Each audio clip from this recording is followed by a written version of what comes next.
The cloth smelled like cedar and old stone. That was what Bryony noticed first.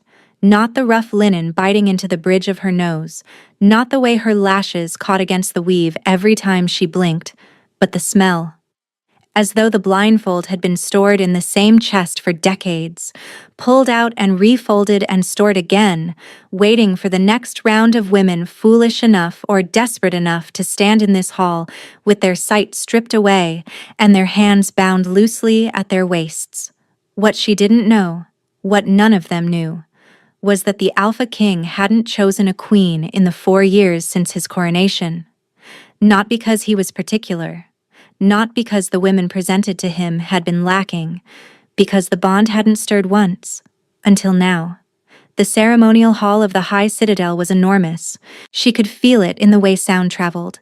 The shuffle of bare feet on stone, the murmur of attendants, the distant crack of a door opening somewhere high above them. The space swallowed everything and gave back echoes, hollow and grand. And Bryony stood in her row of blindfolded women and tried to breathe through linen that tasted like someone else's history. "Steady," murmured the attendant, Marin, she'd said her name was, who had tied Bryony's blindfold with surprisingly gentle hands. "It won't be long." "Long enough," Bryony whispered back. There were 11 of them. She'd counted the footsteps when they'd been let in, tracked the rustle of fabric and the nervous breathing that told her at least 3 of the women to her left were trembling. She wasn't trembling. She was furious.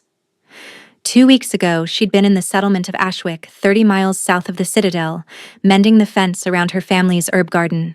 2 weeks ago, her biggest concern had been whether the late frost would take the rosemary. Then Chancellor Voss's riders had come through with the summons. Every unmated woman between 18 and 25 presented for the Queen selection by order of the Crown. Order of the Crown. As if the Crown had anything to do with it. Everyone in Ashwick knew who really pulled the strings of the selection. Chancellor Haddon Voss had been running the ceremony for a decade, curating the candidates, whispering in the ears of advisors, ensuring that whoever the Alpha King chose would be someone Voss could control. The blindfolds weren't tradition, they were strategy. A woman who couldn't see the king's face couldn't read his expressions, couldn't gauge his interest, couldn't play to his preferences. She could only stand there and be evaluated. Like livestock, Bryony thought, and her bound hands tightened into fists. A door opened below them now, heavy, groaning on its hinges, and the hall went silent. Not the polite silence of courtesy, the held-breath silence of fear. Footsteps, multiple sets, but one heavier than the rest, deliberate and unhurried, moving along the row. Bryony kept her chin up. If they'd taken her sight, they wouldn't take her posture. The footsteps paused, started again, paused. She tracked the sound, counting. He was working his way down the line, stopping at each woman. She was 7th. She had time. Behind her closed eyes, something strange happened. A warmth bloomed. Not from the hall. The hall was cold, all that stone and high ceilings, but from somewhere behind her eyelids, as though someone had lit a candle just beyond the blindfold. She blinked. The warmth intensified, soft and golden, pressing against the darkness like sunrise through curtains. The footsteps stopped in front of her. No. Not stopped. Halted. There was a difference. A stop was planned. A halt was involuntary, as if something had caught and held. She heard breathing. Low, controlled. Close enough that she could feel the displacement of air against her cheekbones. The cedar and stone smell of the blindfold was suddenly overridden by something else. Leather, iron, and something sharper underneath. Like winter wind across open water. This one. The voice was deep, rough at the edges and very quiet, as if the words were not meant for the attendants flanking him or the advisors seated in the gallery above, but for himself alone. Bryony's pulse kicked. "Your Majesty," another voice said, older, thinner, threaded with careful deference. "That candidate is from Ashwick, a border settlement. No family connections. No, I said this one. Silence. The warmth behind Bryony's eyes flared so bright she nearly flinched. It shouldn't have been possible. She couldn't see anything. The linen was thick and doubled. But the glow was unmistakable, spreading from behind her eyelids down through her chest, pooling at the base of her ribs like swallowed sunlight. Fingers touched the blindfold.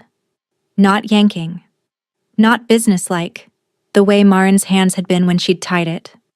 These fingers found the edge of the cloth at her temple and paused there. A question in the stillness. Then they drew the blindfold away. The light hit her like a wall. She squinted, eyes watering, the ceremonial hall resolving in fragments. Stone columns, iron sconces, a vaulted ceiling ribbed like the inside of a cathedral. Afternoon light poured through narrow windows set high in the eastern wall, catching dust in amber shafts, and the man standing in front of her. He was taller than she'd expected. That was her first coherent thought. She'd heard the Alpha King described. All of Ashwick had stories, secondhand and exaggerated. But the descriptions hadn't captured the way he occupied space. Broad-shouldered and still, the black leather of his surcoat absorbing light, while the crimson silk beneath it caught every ray. His hair was deep chestnut, swept back at the temples with the longer top falling forward just slightly, and his eyes, dark slate, the color of river stone after rain. Those eyes were fixed on her face with an expression she couldn't name.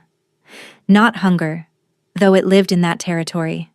Not surprise, though something close flickered at the edges. Recognition, maybe. As if he'd been looking for a face he'd only seen in dreams and had just found it wearing a muted sage blouse and plum-colored trousers, squinting at him through tears of light. "Look at me," he said. Quiet, almost gentle. "I am looking at you," Bryony said, because she didn't know what else to say, and her mouth had always been faster than her better judgment. Something happened to his expression. A crack, hairline thin in the granite composure. The corner of his mouth shifted. Not a smile. Something rawer than that. "Yes," he said, as if confirming something no one else had asked. "You are." Behind him, the older voice. She could see its owner now. A gaunt man in a charcoal brocade robe with a bronze chain of office draped across his narrow chest. Spoke again. "Your Majesty, the protocol requires that all candidates be reviewed before—" "The protocol," the king said without turning, "also requires that the selection end when a bond manifests." He was still looking at Bryony, still holding the blindfold in one hand, the linen spilling through his fingers like shed skin. "Do you feel it?" She did. The warmth had intensified the moment the blindfold came off, gone from candlelight to hearth fire, spreading through her ribs and up into her throat. When he spoke, it pulsed. When his gaze held hers, it sang. "I feel something," she admitted, because lying seemed pointless and dangerous in equal measure. "Veil bond," said a woman's voice from the gallery above, calm, scholarly. "First manifestation in over 60 years. The Chancellor's face went very still. Bryony watched his black-gloved hands tighten at his sides, watched the careful rearrangement of his features into something that looked like approval, but sat wrong, like a mask with the eye holes misaligned. "How extraordinary," Haddon Voss said. "Congratulations, Your Majesty." The king didn't look at him. The king was untying the rope at Bryony's wrists, his fingers working the knot with the same deliberate care he'd used on the blindfold. When the rope fell away, he caught her hands before she could pull them back. His palms were warm and calloused. The warmth behind her eyes surged so bright she almost closed them. "What's your name?" he asked. "Bryony Kelmore." "Bryony." He said it the way people said prayers, low, weighted, as if testing whether the word would hold everything he needed it to carry. "I'm Oswin. Not I'm the king, not I'm Alpha Ravencourt. Just Oswin, as if they were meeting at a market stall instead of standing in a hall full of blindfolded women and the most powerful court in the territory. "I know who you are," she said, that almost smile again. Then you know I'm not going to hurt you. I know you believe that. A beat. Something flickered in those slate eyes. Not offense, but interest. The way a blade sharpens against a stone. Fair enough, he said. Come with me, please. The please did something to her chest. It shouldn't have. It was just a word. Just politeness. But it cracked something open, and the warmth poured through. He didn't take her to a throne room or a formal hall. He took her to the inner courtyard. It was smaller than she'd expected. An enclosed square of sky bordered by stone walls covered in climbing jasmine, with a single fountain at its center that had gone dry. The afternoon light was different here, softened by the walls, turning everything warm and close. There were stone benches along the edges, worn smooth by centuries of use. This was my mother's space, Oswin said, closing the heavy door behind them. The sounds of the citadel, footsteps, murmured conversations, the distant clang of a smith, vanished. No one comes here without invitation. Bryony turned slowly, taking it in. The jasmine was overgrown, some of the vines heavy with late-season blooms that perfumed the air so thickly she could taste it. Why here? Because in there. He gestured back toward the hall. You couldn't speak freely, and I need you to speak freely. She studied him. In the softer light, the sharpness of the ceremonial hall fell away. He looked tired. Not sleepless tired, but something deeper.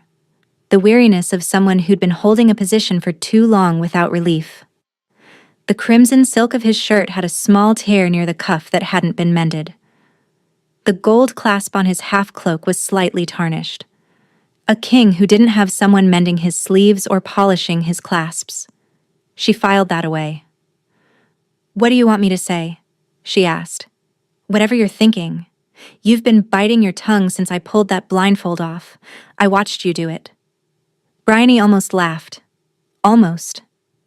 Fine. I think the selection is barbaric. I think blindfolding women and parading them like cattle is something that should have been abolished a century ago. I think your chancellor runs it like a market auction, and I think you either know that and don't care, or you don't know it, and that's worse. She expected anger, or at least the cold, controlled shutdown she'd seen from powerful men when challenged. Instead, Oswin sat down on one of the stone benches, rested his forearms on his knees, and said, I know it. The admission landed like a stone in water. Bryony stared at him. The selection has been Voss's domain since my father's reign, he continued, his voice even, his gaze on the dry fountain. Every year I've tried to dismantle it. Every year the council votes to maintain tradition. Voss controls enough seats to block any reform I propose. Then overrule them. You're the king. An alpha king who governs against his council doesn't govern long. He looked up at her. I've been fighting this from the inside, Bryony. Slowly. Badly, apparently, since you're standing here in rope marks. She glanced down at her wrists. The rope had left faint pink lines across the skin. She hadn't noticed until now, but watching him notice, watching his jaw tighten and his hands curl against his knees, she felt the warmth pulse again. Not her own anger. His. The veil bond, she said quietly. That's real. It's real. What does it do? He was quiet for a moment. What do you see? Behind your eyes, when I'm near? Light, she said. Warmth. Like looking at the sun through your eyelids. I see the same. He paused. It's called the veil because it lifts the barrier between two people. What I feel, you feel. What you feel, I feel. He gestured at her wrists. Right now, I am very aware of those marks. Something shifted in her chest. Not the bond. Something older, more human. The recognition that this man, this king who could command armies and topple houses, was sitting on a bench in his dead mother's courtyard, radiating fury at the rope marks on a stranger's wrists. Why me? She asked. There were 11 women in that line. Some of them from powerful families. Connected. Controllable. The bond doesn't choose what's convenient. He met her gaze. And I don't want someone controllable. The jasmine swayed in a breeze she couldn't feel. The warmth behind her eyes softened into something steady, something that felt less like fire and more like a lamp left burning in a window. I don't trust you, she said, not cruelly, just honestly. I know, he said. Stay anyway. She stayed, not because of the bond, though the bond made leaving feel like walking away from a hearth in winter. Not because of his words, though they circled in her mind for hours afterward. She stayed because, the next morning, she found a sealed letter slipped under the door of the quarters she'd been given. It was written in a hand that was precise but unhurried, and it contained a single page detailing every reform Oswin had proposed to the council in 4 years: the abolition of the blindfolds, the requirement for voluntary participation, the dissolution of the chancellor's oversight role. Every proposal, every vote count, every defeat. At the bottom, in smaller script, I wanted you to know I wasn't lying. You deserved proof, not promises. Bryony sat on the edge of the bed and read it twice. Then she folded it carefully, tucked it into the pocket of her plum trousers, and went to find him. He was in the courtyard again, sitting on the same bench, reading a stack of documents. The morning light turned his chestnut hair copper at the edges. When she stepped through the door, his head came up, and the bond flared. Warmth and light, instant and involuntary. I read your letter, she said. And I want to see the council chamber. Something shifted in his expression. Surprise, maybe. Then something fiercer. Hope, barely controlled. Why? Because I'm not going to sit in a guest room while someone else fights for the thing that's wrong. She crossed her arms. You've been losing because you're fighting alone. You said the bond lifts barriers. So use me. Let me see how Voss operates, and I'll find the crack in his hold. Oswin stood slowly. He was close enough now that she could see the pulse jumping in his throat, could feel the answering rhythm of her own. You've been here less than a day, he said, and you've been losing for 4 years. Maybe you need someone with fresh eyes. She paused. Even if those eyes were blindfolded yesterday. The sound he made wasn't quite a laugh. Something rougher, torn from somewhere deeper. He ran a hand through his hair, displacing the careful sweep of it, and for one unguarded moment he looked young and stunned and grateful. The council meets at midday, he said. Good, I'll be there. She was there. She sat in the visitors' gallery with her hands folded and her expression neutral and watched Haddon Voss operate. He was good. She'd give him that. The chancellor moved through the council session like a conductor through a symphony. A word here, a glance there, a carefully timed objection that appeared spontaneous, but landed exactly where it would do the most damage. He blocked a funding proposal for border settlements with a procedural motion. He tabled a discussion of selection reform by citing incomplete census data. He smiled at Oswin like a patient tutor indulging a bright but naive student. And the council followed his lead because they were afraid of him, or indebted to him, or both. After the session, Bryony found Oswin in the corridor outside the chamber. He was leaning against the wall with his eyes closed. The tiredness she'd seen yesterday doubled. He's leveraging debt, she said, without preamble. Oswin opened his eyes. At least 4 of the council members flinched when he looked at them. That's not respect. That's obligation. He has something on them. Or he's done something for them. And now they owe him votes. She leaned against the wall beside him, close enough that the bond hummed between them. Steady, warm, a vibration she was beginning to feel in her bones. Back in Ashwick, there was a grain merchant who ran the market the same way. Favors and debts. You don't beat that by proposing reforms in open session. You beat it by making the debts public. He was staring at her. Not the way he'd stared in the ceremonial hall. That had been stunned recognition, involuntary and raw. This was different. This was a man looking at someone and seeing, for the first time, a way forward. How do you know this? he asked quietly. Because I grew up on the border, where the king's laws are suggestions and the chancellor's riders are the real authority. She held his gaze. You want to know why I wasn't afraid in that hall? Because I've been living under Voss's shadow my whole life. The selection was just the latest version of it. The corridor was empty. Afternoon light slanted through a window above them, catching the gold clasp at his shoulder. He reached out and took her hand, not pulling, not gripping, just folding his fingers around hers the way you'd cup a flame to keep it from going out. The bond blazed. Behind her closed eyes, she'd shut them without meaning to. The light was blinding, warm, so bright it felt like standing inside the sun.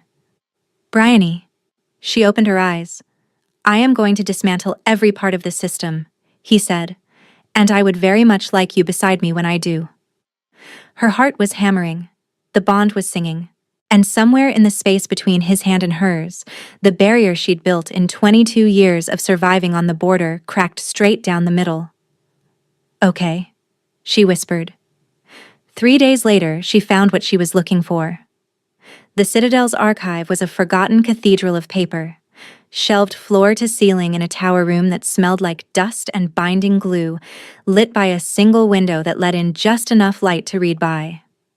Bryony had spent 3 mornings there, pulling ledgers, cross-referencing dates, building a map of Voss's influence the way she would have tracked a blight through a garden, following it back to the root. And the root was here. A record of land grants, each one signed by Voss, each one transferring crown territory to a sitting council member in exchange for unspecified services rendered. 23 grants spanning a decade. Illegal under the kingdom's charter. Irrefutable on paper. She held the final ledger in hands that had gone still and steady the way they always did when she found the thing she'd been hunting. She brought the documents to Oswin in the courtyard. He read them in silence, and she watched the stillness settle over him, not calm, but controlled, the way a bowstring goes still before release. Tomorrow's session, he said. Tomorrow's session, she agreed. That night she couldn't sleep. She stood at the window of her quarters, looking out over the citadel, and felt the bond pulling, a compass needle swinging toward north. She pressed her fingers to the cool glass and let the warmth flood her, let the light behind her eyes glow soft and steady. A knock at the door. She opened it to find Oswin standing in the corridor, still dressed, as sleepless as she was. He looked at her, and the bond surged so hard her breath caught. I couldn't, he started. I know, she said. I felt it too. He braced one hand against the doorframe, and she watched him war with himself. The king who shouldn't be standing at a woman's door at midnight, the man who couldn't be anywhere else. When this is done, he said, his voice rough, when Voss is removed, and the selection is abolished and the council is rebuilt, I need you to know that none of that is why I'm standing here. Then why are you standing here? Because you read my letter and came to find me. His eyes held hers, dark slate, almost black in the low light. Because you sat in that gallery and saw in one session what I missed in 4 years. Because you are the most terrifyingly competent person I have ever met, and the bond is not the reason my hands are shaking right now. She looked down. His hands were shaking. The hands that had untied her blindfold, that had caught hers when the rope fell away, that had held a kingdom together through 4 years of political warfare. Shaking. Bryony reached out and took them. The bond ignited. Light so bright she could see it through her closed eyelids, could feel it pouring through her like music, like rain, like something she hadn't known she was missing until it arrived. His fingers tightened around hers and she heard his breath catch, felt it through the bond, the sharp inhale, the stutter of his heart, the overwhelming sensation of coming home. She kissed him. Not carefully, not tentatively. She stepped forward, rose on her toes, and pressed her mouth to his with every ounce of the defiance and the trust and the terrifying hope that had been building since he'd pulled a blindfold off a stranger's face and said, Look at me. His hands released hers and found her waist, her jaw, the curve of her neck. He kissed her back like drowning, like breathing, like a man who'd been holding his breath for 4 years and had just been given permission to exhale. The bond roared between them, light and warmth and something deeper, a recognition that went bone deep, the veil lifting between two people who had been waiting for each other without knowing it. When they broke apart, his forehead pressed to hers, she could feel his pulse through her skin, feel her own through his. The veil, no barrier left, just warmth, just light, just this. Tomorrow, she whispered against his mouth. Tomorrow, he agreed. The council chamber was full. Bryony stood in the gallery, the same seat as before, the land grant documents in a leather folio on her lap. Below, the council members filed in. 15 men and women taking their carved seats around the long table. Voss entered last. As always, his charcoal robe immaculate, his bronze chain gleaming, his black gloves smooth as shadow. Oswin stood at the head of the table. He didn't sit. "Before we begin," he said, his voice carrying the quiet authority she'd heard in the ceremonial hall, "I'm introducing a witness to today's proceedings." Voss's icy hazel eyes flicked upward. Found Bryony, held. She held right back. "The candidate from Ashwick?" Voss said, and his voice was patient, patronizing. "Your Majesty, the selection is concluded.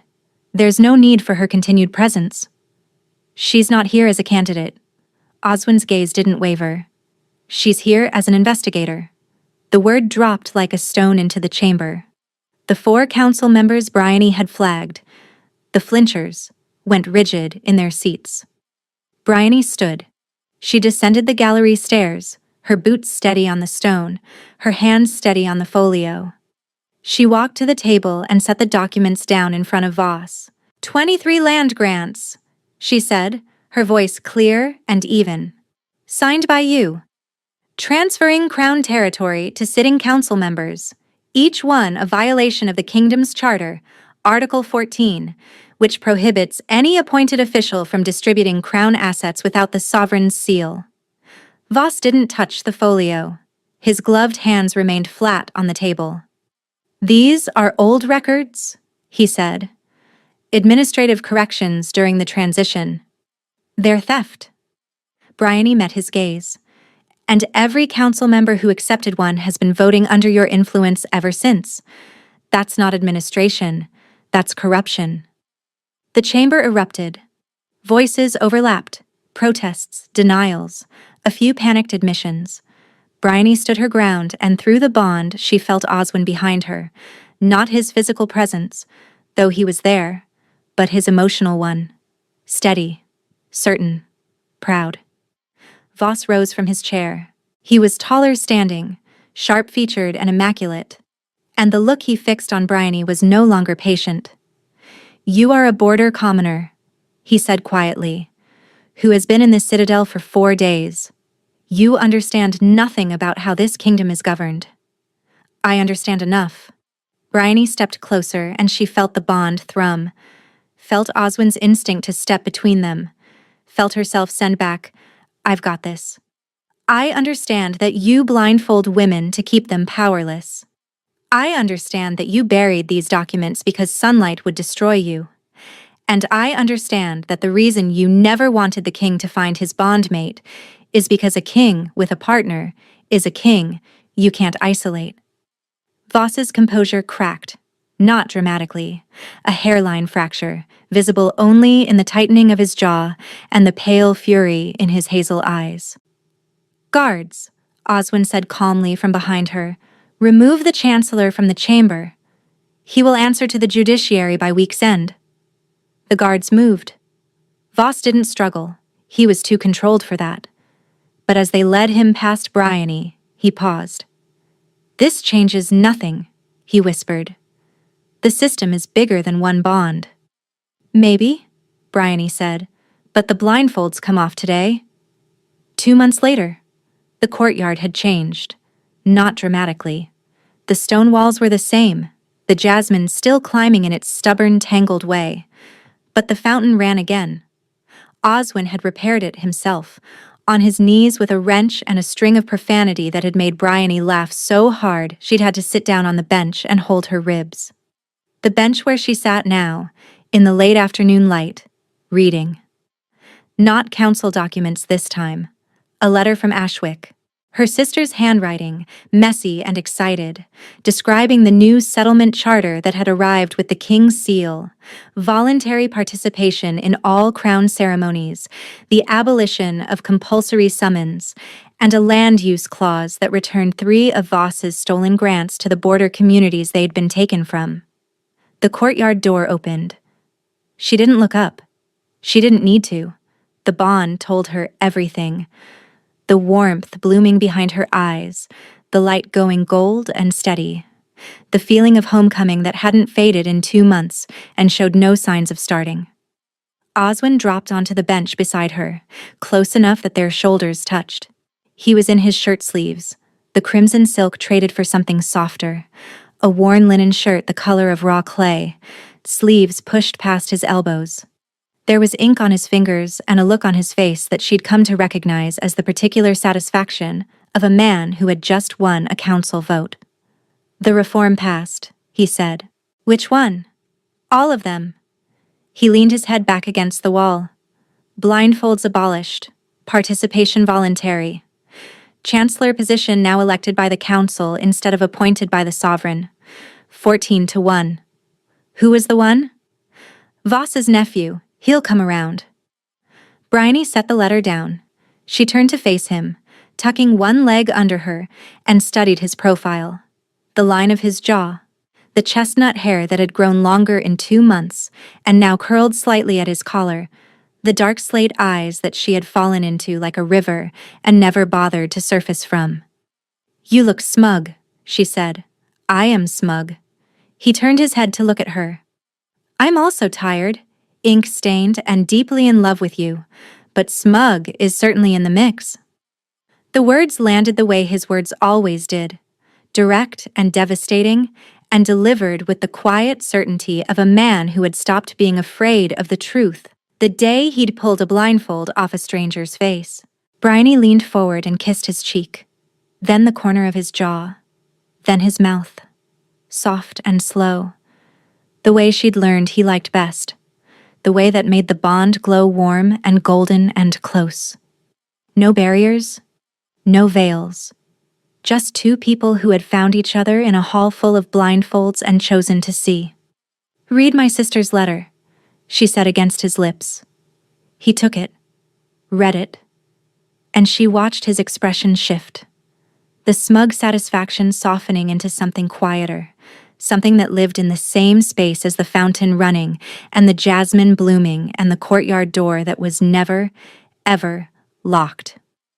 "They're using the land grant for a school," he said, looking up. "A school? And an herb garden?"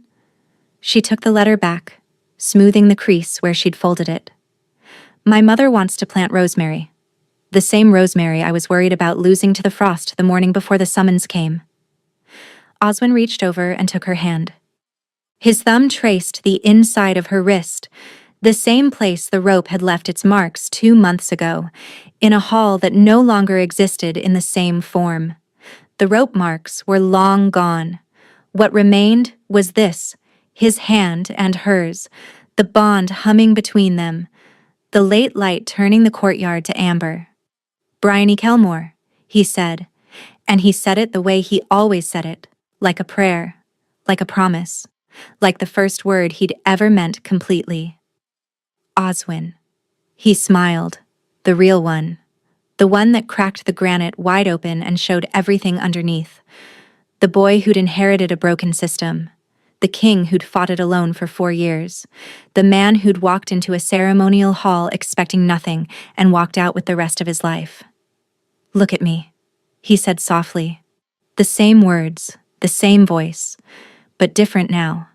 Not a command, an invitation. She looked at him, and behind her eyes, behind his, the light was steady, golden, permanent. No more blindfolds. No more veils, just them.